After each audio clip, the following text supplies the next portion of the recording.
Il a fondé Moniz il y a tout juste 15 ans, une solution de chèque repas électronique. C'est surtout un multi-entrepreneur qui mise sur l'innovation. Récemment, il a racheté une start-up pour miser sur la diversification de sa société. Bonjour Jean-Louis Vanneau. Bonjour Frédéric. Alors on ne va pas faire ma vie, mon œuvre, hein. Vous êtes un multi-entrepreneur, mais globalement, comment a débuté votre aventure professionnelle et c'est quoi les grandes étapes qui ont marqué votre parcours? Alors je vais peut-être vous surprendre, mais ça a commencé à mes 12 ans, c'est-à-dire qu'il y a très longtemps de cela, il y a plus de 40 ans. J'ai reçu un Apple II de mon père et j'ai commencé à programmer. Donc naturellement, je suis devenu ingénieur civil, j'ai fait un master en Angleterre sur les technologies de l'information. J'ai commencé chez Pricewaterhouse où nous avons lancé le BI qui s'appelait à l'époque le Data Warehousing. Je suis ensuite allé chez Alcatel où on a inventé la voix sur IP et Internet. Et enfin, j'ai fondé Moniz, les paiements électroniques, en prenant un secteur de dinosaures du papier et les embarquer dans la digitalisation. C'est vraiment là, il y a 15 ans, que votre vie a, entre guillemets, basculé et que vous êtes véritablement lancé dans l'entrepreneuriat. Vous êtes entrepreneur dans l'âme, malgré ce parcours où vous avez été dans plusieurs sociétés. Alors j'ai appris énormément dans ces magnifiques boîtes que sont IBM, Pricewaterhouse et Alcatel. J'ai pu faire beaucoup d'intrapreneurship, mais en fait, après les années 2000, les employeurs, les grosses boîtes étaient, je pensais, plus là pour squeezer les personnes et limiter quelque part la créativité.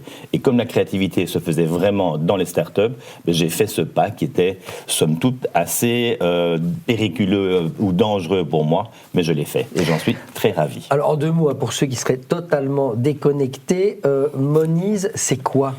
Moniz est un émetteur de titres sociaux. Alors, qu'est-ce que sont ces titres sociaux ? Ce sont les chèques repas, ce sont les éco-chèques, ce sont les chèques cadeaux. Et pendant la crise, nous avons eu le chèque Corona et le chèque de stimulation de la consommation. Quand vous débarquez justement sur ce marché, on est en 2011, il y a deux acteurs qui dominent le secteur. Il y a Sodexo qui deviendra Pluxee et Red. Vous êtes clairement l'outsider. Comment on finit par s'imposer avec deux géants pareils ? Alors c'est très simple, par l'innovation, d'une part, donc un meilleur service avec des produits qui répondent le mieux aux employeurs et aux employés, et aussi avec un service client. Vous imaginez bien que dans un milieu où vous avez un duopole, le client, finalement, n'est plus tellement au centre des préoccupations. C'est un peu comme dans les télécoms ou à la poste, etc. C'est toujours un challenge. Quand vous venez sur le marché et que vous êtes complètement focalisé sur le client, en fait, vous répondez beaucoup mieux. Et en fait, grâce au digital, ça vous permet d'avoir un coût bien inférieur. Donc, on a divisé les prix par 3 du marché, on a augmenté la qualité du service et on a innové comme des pétés. Ça veut dire quoi, innover ? Mettre de l'intelligence artificielle, être intégré dans les applications des banques, ABC, Belfius, BNP. On a lancé l'intégration des titres sociaux avec Payconic pour tout ça, pour avoir des facilités d'utilisation. Et donc, je pense qu'on est assez fiers de ce qu'on a pu faire dans ces 15 ans. Oui, parce que ces deux mastodontes, ils étaient vraiment sur le papier. Vous avez secoué le marché. Vous êtes un game changer ? Il faut rester un petit peu modeste. Mais quelque part, on a franchement beaucoup changé. On a été excessivement copié. Et comme je dis à ma grande fille, c'est pas grave si ta petite sœur te copie, ça veut dire que tu fais les choses correctement. Mais on a fait quelque chose d'incroyable. Sur le marché belge, la façon dont on a mis le système en accord avec les marchands d'une part et les experts des paiements, comme Worldline par exemple, on a mis des solutions qui permettent avec une carte, un moyen de paiement, de pouvoir payer suivant ce que vous avez dans le panier avec vos chèques repas ou vos éco-chèques. C'est quelque chose d'unique sur le marché. Alors aujourd'hui, justement, en 2025, presque 15 ans plus tard, comment se répartissent les parts de marché de ce secteur-là ? Alors, comme nous pensons clients, nous avons évidemment adressé des solutions qui correspondent vraiment bien aux grands clients, mais aussi aux PME. Et il faut savoir qu'en 15 ans, on est passé de 1,1 million de salariés qui reçoivent des chèques repas à 3,3. Bref, vous ferez le calcul, fois 3. Où avons-nous pris les parts de marché ? Principalement dans les PME. Pourquoi ? Le papier est un système franchement très mauvais, et n'était absolument pas populaire. Grâce à nous et la digitalisation, les PME ont pu faire profiter aussi à leurs salariés des chèques repas. Et nous avons pris la plus grande part de marché dans cette croissance de 2,2 millions. Et nous sommes le premier en matière de nombre d'entreprises qui utilisent les solutions de Moniz versus celles des autres. Eh bien, bravo. Les Belges dépensent plus de 3 milliards d'euros chaque année en chèques repas. Quel est le plus gros défi du secteur aujourd'hui ?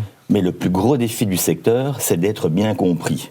Et je m'explique par là, on a une facilité en Belgique de changer les règles du jeu à chaque gouvernement. C'est comme si chacun qui venait voulait faire quelque chose. Alors, faire et défaire, je veux bien, c'est travailler, mais par contre, derrière, ça crée vraiment un chaos. Et donc, le challenge, c'est vraiment que les personnes, et certainement le pouvoir politique, comprennent les vertus des titres sociaux, et en particulier de l'éco-chèque. Un éco-chèque, ce n'est pas un chèque repas. Et donc, un éco-chèque, ça stimule la consommation intérieure, ça pousse des comportements écologiques importants. On a des tas d'études qui montrent que grâce aux éco-chèques, bien, les gens sont plus enclins à acheter des produits qui sont généralement plus chers. Donc, on a des vertus incroyables pour, au final, avoir une stimulation du pouvoir d'achat des salariés. Car la Belgique est la palme d'or des pays taxés au niveau du salaire. Et ce sont des chèques qu'on dépense obligatoirement en Belgique. Exactement. Et donc ça, il faut bien mettre ça dans la tête de nos politiciens. Et d'ailleurs, nous passons beaucoup de temps à leur parler et expliquer les vertus du système et que le système n'est plus en papier. En fait, souvent, les politiciens ont en tête les problématiques qu'il y avait quand le système était en papier, mais on vient de le dire, ça fait 15 ans qu'il est digitalisé. Ok. Alors, il y a presque 2 mois, vous avez décidé de vous diversifier. Vous avez racheté une start-up qui s'appelle Offer. On est plutôt dans les solutions RH, donc c'est assez étonnant. Quelle est votre stratégie là derrière ? Alors d'abord, les titres sociaux, les éco-chèques, chèques repas, c'est déjà RH, puisque ça fait partie du salaire. Ouais. À côté de ça, qu'est-ce qu'on a vu ? On a le plan cafétéria et le budget mobilité. Le budget mobilité qui avait commencé un petit peu avec quelques déboires et qui, d'après le gouvernement, va être en fait ouvert à l'ensemble des salariés. Et donc là, qu'est-ce qui se passe ? Mais principalement les PME ne sont pas outillés de système RH pour permettre à leurs salariés de profiter de cette flexibilité. Eh bien, nous avons décidé, tout comme les titres repas, de flexibiliser tout ça et d'avoir un système qui permet aux PME de gérer les politiques salariales et de les proposer de façon flexible à leurs salariés. Quel est le résultat ? Eh bien, ça vous permettra aux PME d'être aussi compétitives en matière de packages salariaux que les grandes entreprises, car beaucoup de gens veulent quitter les grandes entreprises pour aller dans des environnements un petit peu plus rock'n'roll, mais évidemment, vous n'avez pas envie de perdre en flexibilité ou en pouvoir d'achat. Eh bien, c'est ce que nous offrons de façon directe, mais également avec nos partenaires des secrétariats sociaux.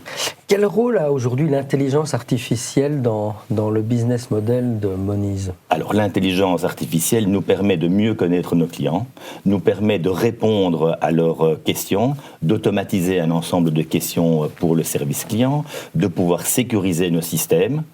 Et le next step, je vais dire, de l'intelligence artificielle, c'est ce que je mets en œuvre dans une autre société que j'ai fondée, qui s'appelle Govern, et qui permet de gérer des conseils d'administration de manière digitale. C'est-à-dire ? Alors, il est quand même incroyable qu'aujourd'hui, quand vous êtes par exemple dans une banque, vous avez à peu près 1000 pages à vous farcir par conseil. Si vous avez 10 conseils dans une petite banque en Belgique, vous avez à peu près 10 conseils à 1000 pages, ça fait 10 000 pages.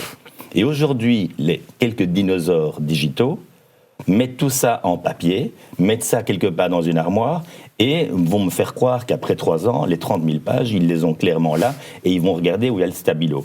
Aujourd'hui, avec l'intelligence artificielle, ça permet d'augmenter les capacités des membres du conseil d'administration, en fait, de faire mieux leur travail, de pouvoir mieux comprendre la compliance par rapport aux régulations. Mais ça veut dire que va proposer concrètement Govern alors ? Govern vous permet, en fait, la première chose, c'est de pouvoir gérer les documents et l'agenda et les processus du conseil, signature, etc. Deuxièmement, ça va vous permettre de mieux collaborer. Je ne vais pas vous expliquer comment, mais la collaboration implique d'avoir de l'intelligence collective. Plus vous pouvez profiter de l'intelligence collective, meilleures seront vos décisions.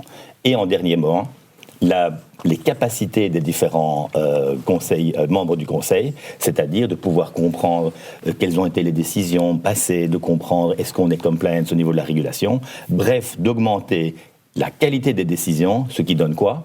Un meilleur monde.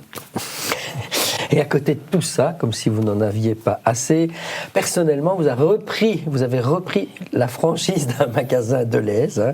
C'est exact, hein, oui. Mais oui, avec mon associé au Belgique, ou Nicolas Dardenne. Vous n'êtes jamais fatigué ? Non, je fais encore plein d'autres choses, mais Nicolas Dardenne est un gars qui n'est jamais fatigué non plus. Et on a eu ce projet de diversifier par rapport à nos activités plutôt tech, tout ce qui est le digital, l'intelligence artificielle, et de rentrer finalement dans la base de la pyramide de Maslow, la bouffe. C'est quand même important. Le besoin premier. Et en fait, on fait ça avec beaucoup d'amour. Et c'était quelque part un projet personnel parce que, en fait, j'ai repris le Delhaize de Wezemay, qui était le Delhaize de mon enfance. Ah, ben bravo.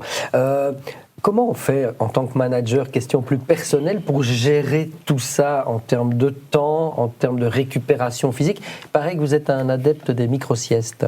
Ah, j'adore les micro-siestes quand je parviens à le faire, mais en tout cas, la sieste est vraiment indispensable. Ça, il faut un peu écouter son corps. Si, après avoir déjeuné, vous vous sentez fatigué, mais au lieu de vous traîner devant votre clavier pendant toute l'après-midi, faites une petite sieste et alors vous êtes reparti. Et vous repartez.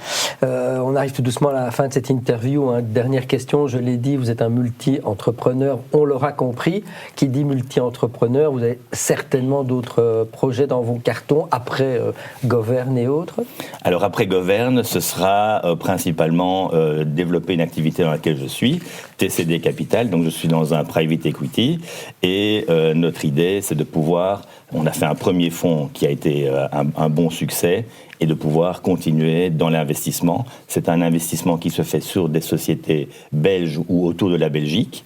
Et donc, je pense que les entrepreneurs, s'ils continuent à investir en Europe, c'est la seule façon de pouvoir répondre aux défis, certainement quand les Américains sont plus ou moins en train de nous lâcher ou qu'ils soufflent le chaud et le froid de façon constante. Reprenons les rênes dans nos mains.